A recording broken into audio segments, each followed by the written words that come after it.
On January 29, 1756, Henry Lee III was born on Lee, Sylvania Plantation in the colony of Virginia.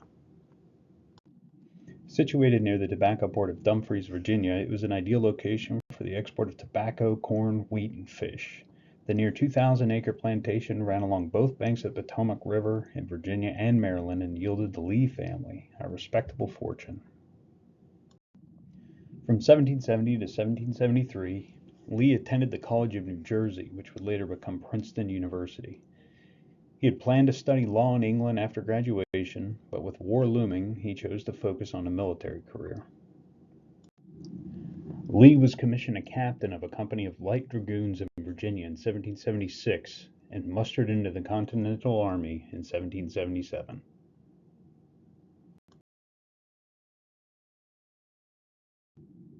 In 1778, he was promoted to major and given command of a mixed corps of cavalry and infantry, which became known for their raiding and reconnaissance abilities.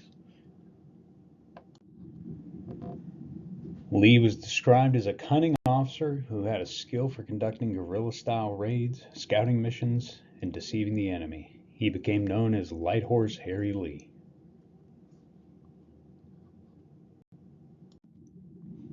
It was on August 19, 1779, when he led a raid against a British fort at the Battle of Palos Hook, New Jersey.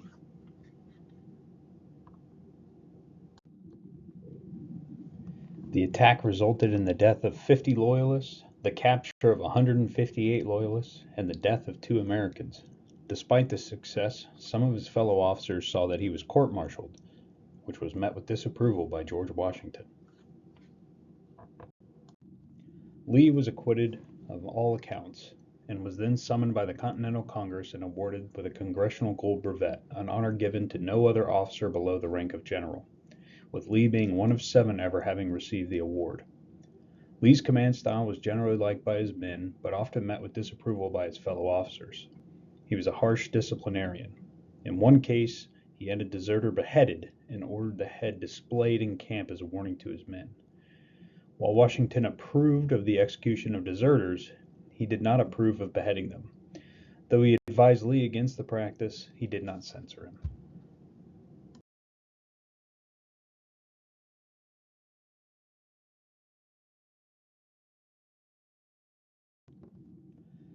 Lee was later promoted to lieutenant colonel, and Lee's Legion was assigned to the Southern Theater of War. In the spring of 1781, no less than 6 British forts were captured by Continental forces. Lee served in the Southern Theater until advancing to Virginia for what would become the final stages of the war. Lee was present at Cornwallis's surrender at Yorktown in October, where Cornwallis claimed injury and thus could not attend, and instead delegated the duty to his deputy, General Charles O'Hara. Shortly after this, Lee left military service, claiming fatigue and disappointment with treatment from his fellow officers. Post-war, Lee served as a delegate to the Congress of the Confederation, and from 1789 to 1791, he was the governor of Virginia. Then in 1794, he was summoned by George Washington to suppress the Whiskey Rebellion in western Pennsylvania, where tax collectors and local militia had been attacked, tarred, and feathered regarding tax enforcement on whiskey. Lee commanded nearly 13,000 federalized militia. This resulted in a peaceful surrender of the rebels, with George Washington pardoning the 2 men who were convicted of treason. Lee was again summoned for service in 1798 in anticipation for war with France, where he served as a major general. This quasi-war with France resulted in several naval hostilities, mostly in the Caribbean, but no significant land battles. At George Washington's funeral on December 26, 1799, Lee famously eulogized him, stating he was first in war, first in peace, and first in the hearts of his countrymen. Lee retired from public service and unsuccessfully managed his plantation at Stratford Hall, reducing his family fortune while accruing severe debts.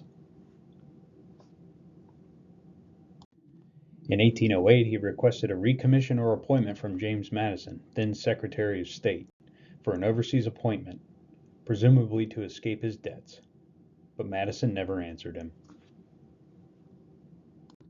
In April of 1808, Lee surrendered himself to the sheriff of Westmoreland County, who came with a warrant from creditors. Lee served nearly 2 years in debtor's prison, where he was easily located by other creditors. Lee used this time to plead his wife's family for money and to write his memoirs, with plans to sell his stories to pay off his creditors.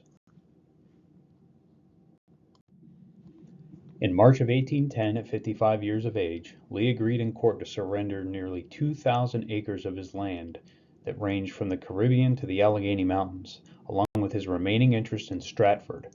Lee was then released from prison. Lee then went to Alexandria with his young family, where his wife's sympathetic relatives allowed free use of a home. The family lost patience with Lee regarding his temperament and want for finance. After obtaining finance and publishing for his book, Lee's memoirs did not earn him a dime.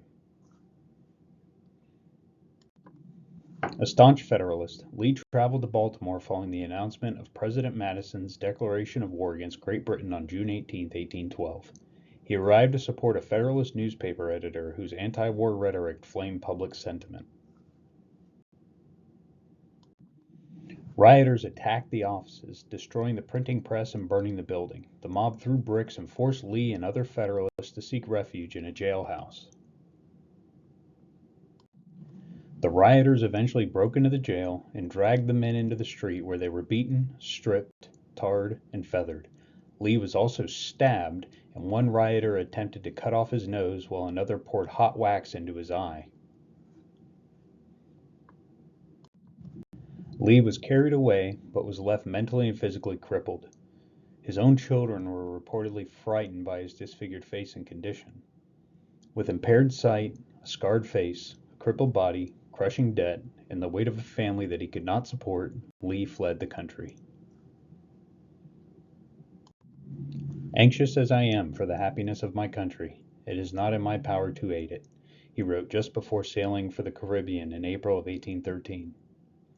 He hoped that the climate would aid in his healing, and he spent 5 years between Caribbean ports. He stayed with friends, wrote bad checks, was suffering from his long-term injuries, and spent his days reading Greek classics and writing correspondence to friends and family. My heart never turns from you for a moment, he wrote to the new master of Stratford, his eldest son, Henry Lee IV. He asked his namesake to take care of my wife and children. He encouraged his other sons to avoid debt and to practice self-control, stating they are the pivot upon which character, fame, and independence of us mortals hang. In March of 1818, while deathly ill, Lee attempted to travel back to Alexandria. He landed at Cumberland Island, Georgia, too weak to complete the journey. He was given shelter at Dungeness, an estate built by his former commander Nathaniel Greene, now under the care of his widow Catherine Greene. Lee died weeks later at the age of 62. Lee's funeral procession was escorted by a Marine Guard and saluted by the USS John Adams, which was nearby after capturing Amelia Island during anti-piracy operations. He was then laid to rest in the Greene family plot in the sandy soil of the Seaside Cemetery on Cumberland Island.